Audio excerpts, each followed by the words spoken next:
令公，这是何意？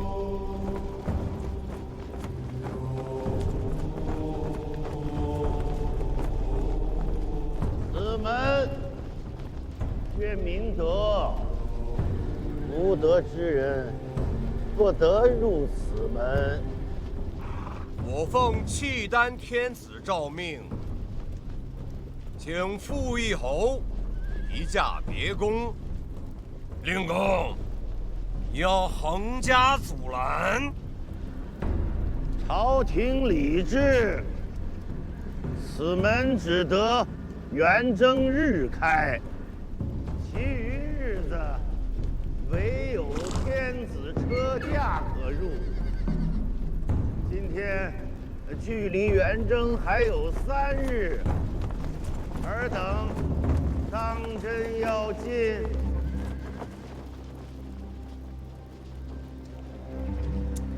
哎，纵使此门不得入，移宫之事势在必行，望冯公莫要忤逆抗旨，自然祸端。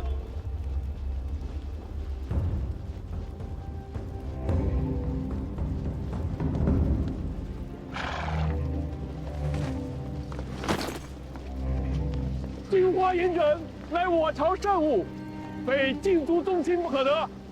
冯公如何得来？数载之前，出使上京，有人所赠。陛下所赐，还不快快下马！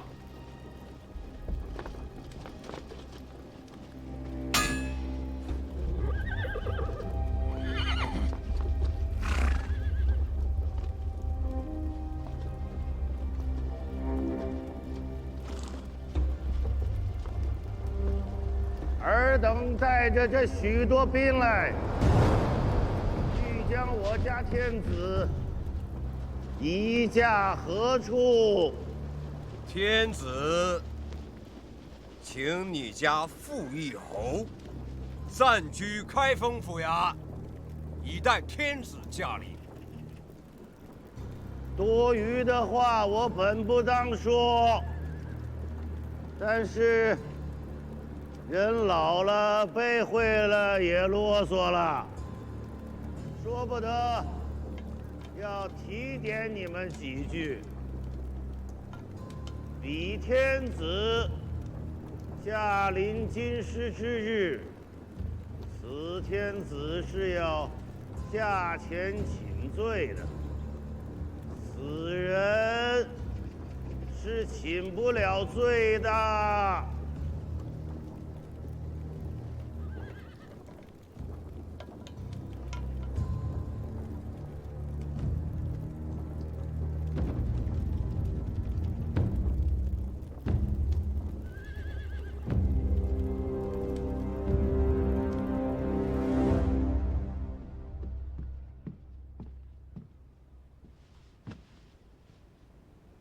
请官家更衣。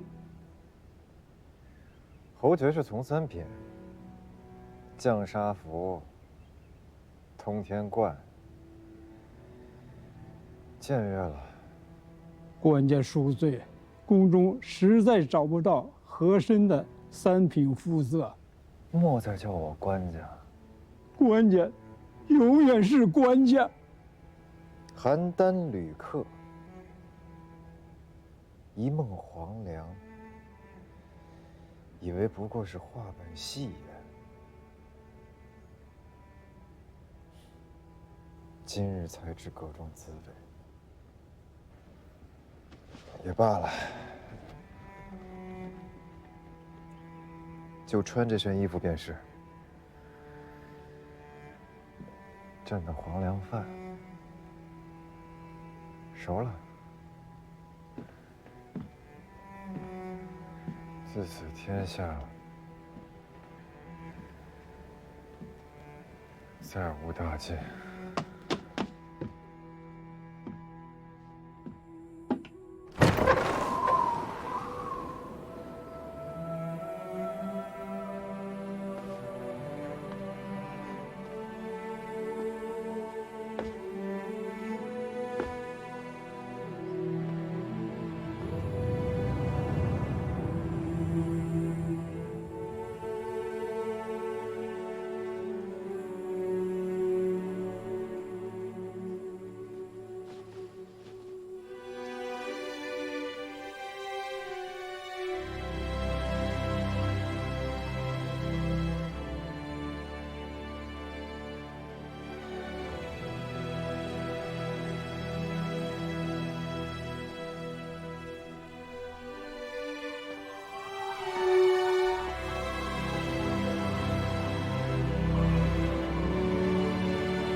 疏密桑相公，宣回孟相公，举家罹难。阁门使高勋的叔父幼弟，于昨夜死于兵灾，暴尸街头。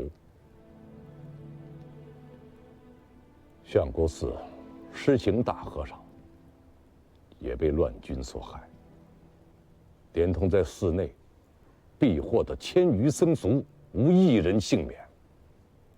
10日来，因战争罹难的军民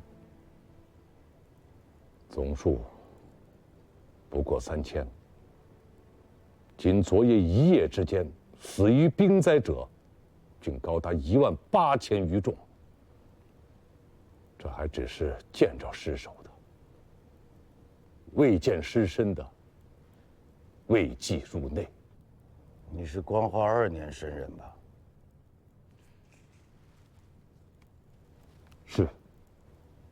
末将是光化2年6月生人。你还记得这个天下本来的模样吗？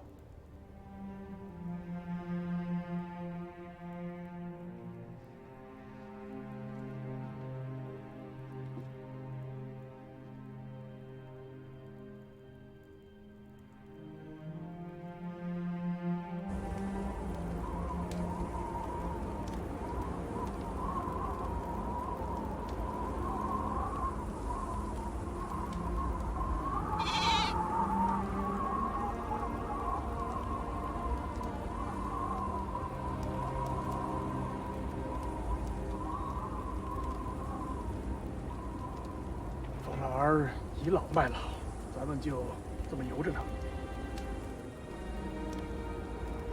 此人惯会弄吃坐台，释放了这许多天子，罪为3朝元老，谁也奈何不得他，可谓是至死。此人与陛下有所旧议，唯有陛下可处置之。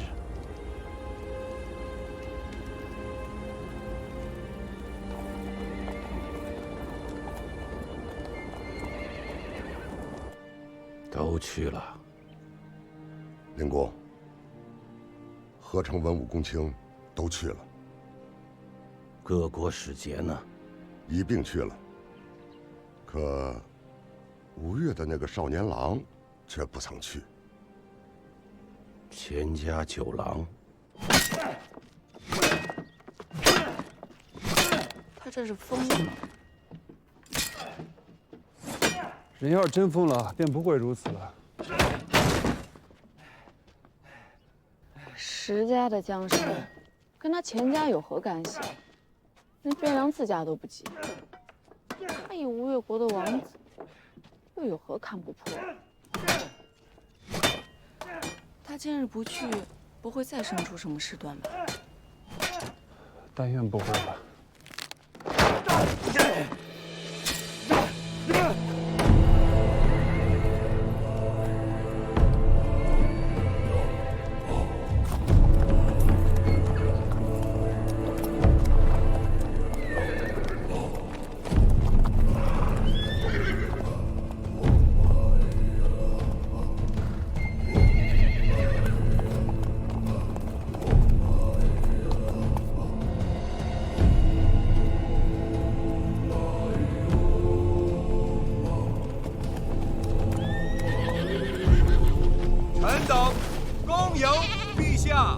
罪臣孙南重贵，恭迎温皇。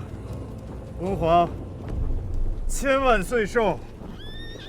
罪妇李氏恭迎父皇，父皇千万岁寿。臣恭迎陛下，陛下千万岁寿。令公何在？启奏陛下，南朝京师内，6品以上文武悉在此恭迎陛下。朕没问谁来了，朕问的是谁没有来。太尉中书令燕国公冯道，显教司空吴越国内衙兵马都指挥使大元帅府长书记钱弘处，称病未治。冯令公朕是知道的，这钱弘处，朕未曾听过。吴越偏比小王，言之有辱陛下倾听。此人春秋几何？臣闻吴越王钱元贯主子，以弘字叙事，年纪应该不大。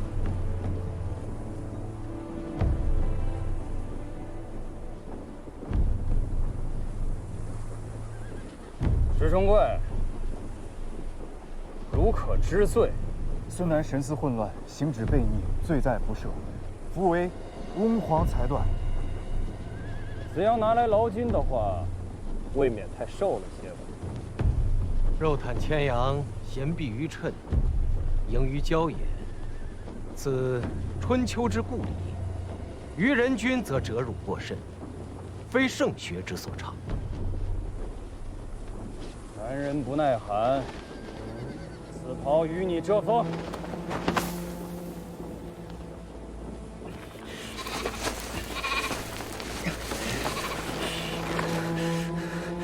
孙楠不孝，冒渎温皇天威，前罪未论，又蒙恩赏，罪臣惶恐无地，敏感五内。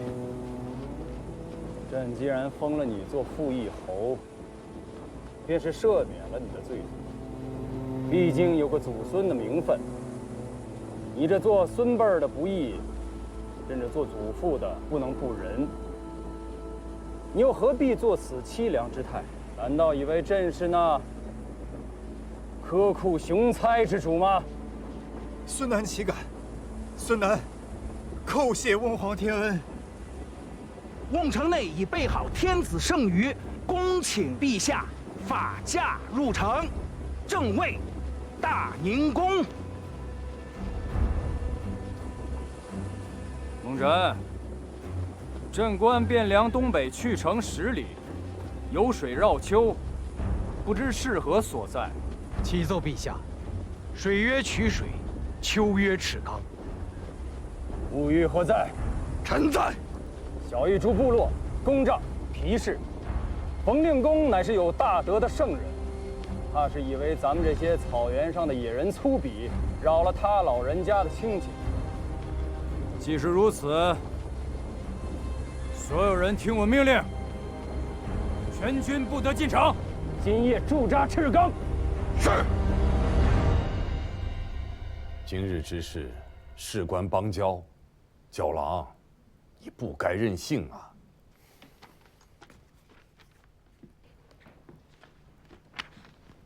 一字萧关起战臣，河黄隔断忆乡春。汉儿尽作胡儿语，却向城头骂汉人。这是前朝奈汝居士的诗。司空图一介吃完老儒，无钱无兵，尚且不肯向朱全忠低头啊！而我吴越，纵横12郡州，带甲10余万，便这样，就向契丹俯首称臣，岂不为天下人所笑？你这个比喻啊，不伦不类。后唐李家尽是实事，都是沙陀人，都是胡儿，反倒是那个朱全忠，倒是一个正经的汉人。国家大势如此，礼崩乐坏已近100年，谁还在意那么一点子胡汉之分呐？那我家七里也要向契丹俯首称臣吗？吴越与契丹自先王始修共事，数十年没有改变过。别说我等要称臣，就是先王也得面北而视之。哼，又是势大，又是势大。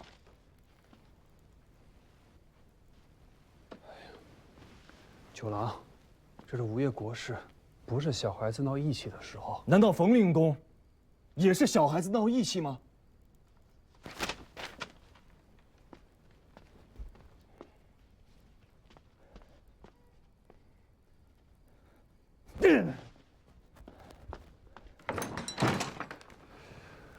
这些年还是他惯着他了，这么要命的时候他就闹起脾气来了。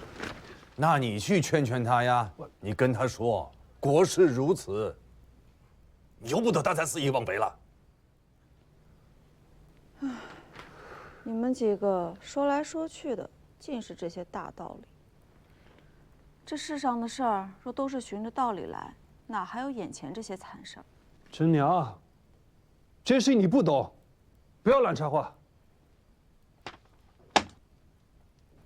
我是不懂，可我觉得阿娘懂。若是阿娘在此，你觉得她会怎么做？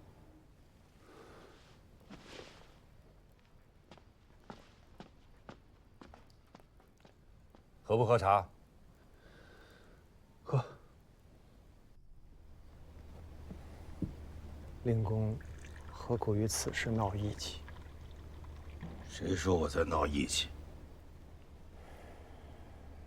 桑相公罹难，令公心中悲愤。这些下官都理会得，只是如今，毕竟国事当前，令公不出，中外难安。我们这一辈人哪有闹义气的福分？你以为桑相公在开封府砸了印信，烧了户册，当堂怒斥张彦泽，是在闹义气？难道不是？活人才有义气之争。我和桑国乔10年前便已是死人了，死人哪有什么义气之争？张彦泽的中军，近几日有何人去走动？公卿府上都有走动。何人亲自前往？或遣仆役，或至厚礼，亲身前去的确实没有。他今夜于衙中置酒，便请朝中公卿文武，无一人赴宴。桑国乔死得好。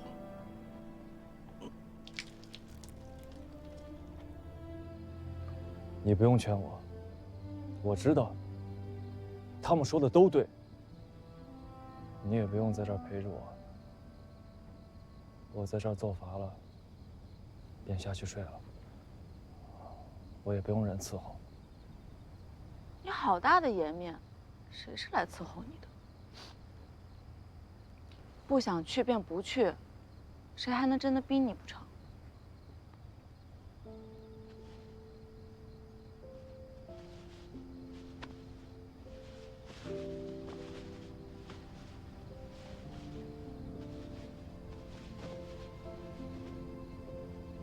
其实我心里知道，水秋公和三哥说的是对的。这是国事，国事就要循着国事的规矩、法度，容不得谁肆意任性。可我就是想不通，这天下的大事，怎么就到了这般地步？仁义没了，纲常也没了。昨日里还活得好好的人，说死就死；昨日里还是天子的人，如今牵着羊，披着发，跪在尘埃里，任人羞辱，任人踩踏。明明是通衢大道啊，路两边却堆满了人骨。那些恶贯满盈之人，封侯、拜相，权势滔天；良善之家，反倒全族被杀没了下场。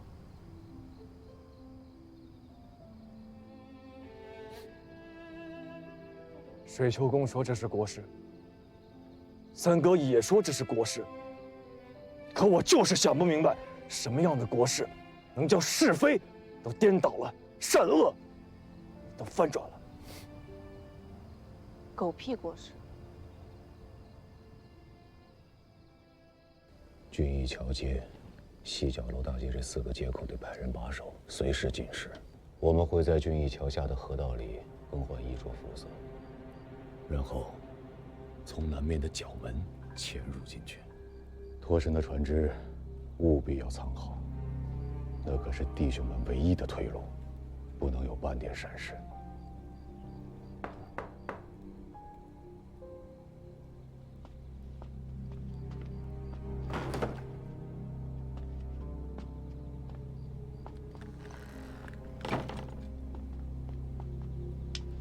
今夜宿卫府衙的是张义军，内衙第一指挥，副指挥使叫张苗，是张太尉的远房之子。今夜当值的便是此人。衙中宿卫口令：长安天子。我们共有181名死士，对面是府衙内一个整编的指挥。动静一旦闹大，2刻之内，必有3到5个指挥来援。故而务必一击得手。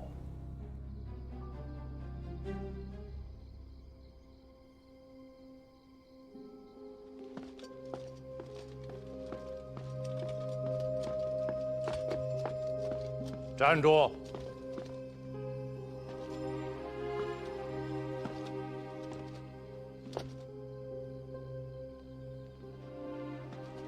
做什么去？杀贼！你以为你是谁？你以为张彦泽又是谁？一个多少次从死人堆里爬出来的人，又岂能在你这条又浅又薄的小河沟里一脚跌死？国事如此，尽力而为有错吗？国事？你也配言国事？押上来！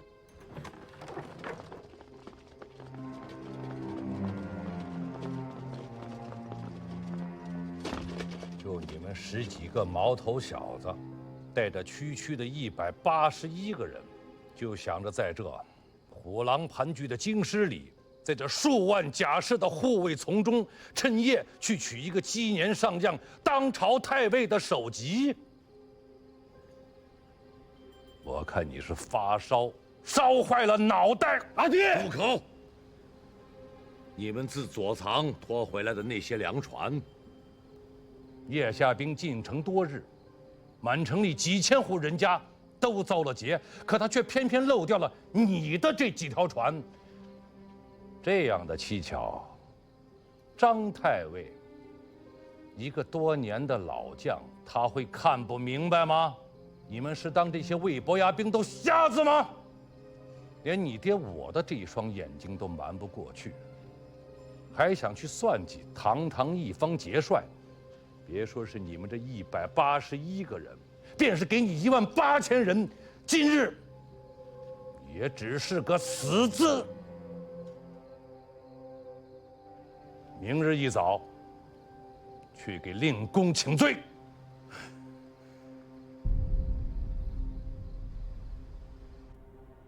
起来，起来！跑出门就可以回家。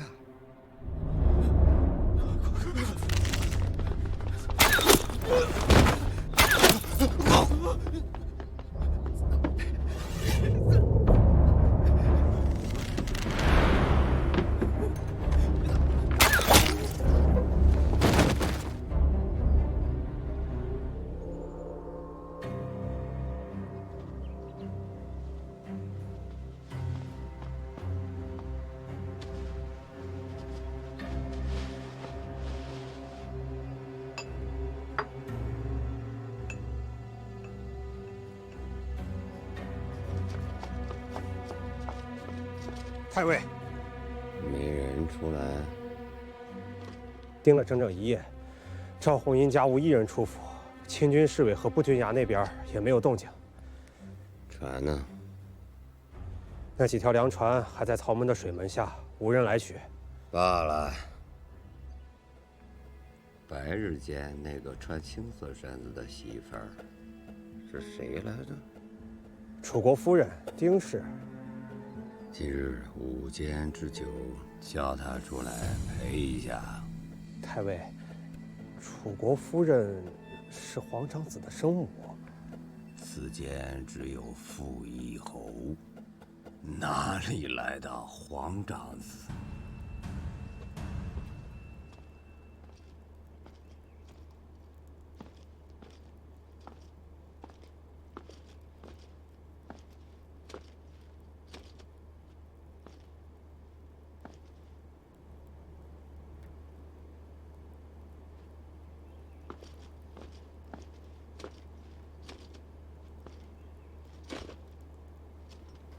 令公，回来了。是。既然还活着，便做事吧。随你守卫府城10日的战没伤残之将士，尚未得抚恤；有功的将佐军卒，亦不曾褒奖。他们的妻儿子嗣、高堂老母，或许尚在，亦或许罹难于兵乱。逝者已逝，他们可以歇歇了，但活着的人却依旧还要做事。令公，现在在做这些还有用吗？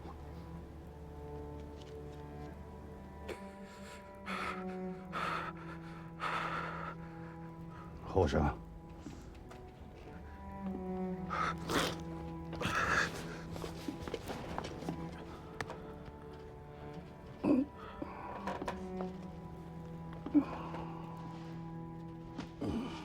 老夫这一辈子，生于乱世，长于乱世，武不能定祸乱，文不能治太平。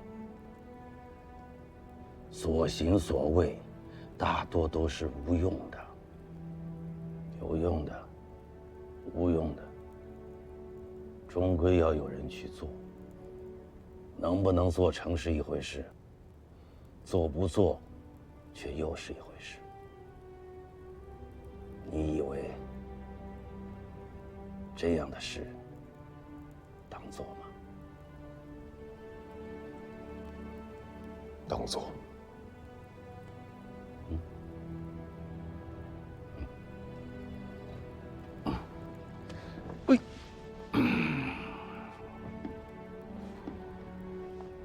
当做则做。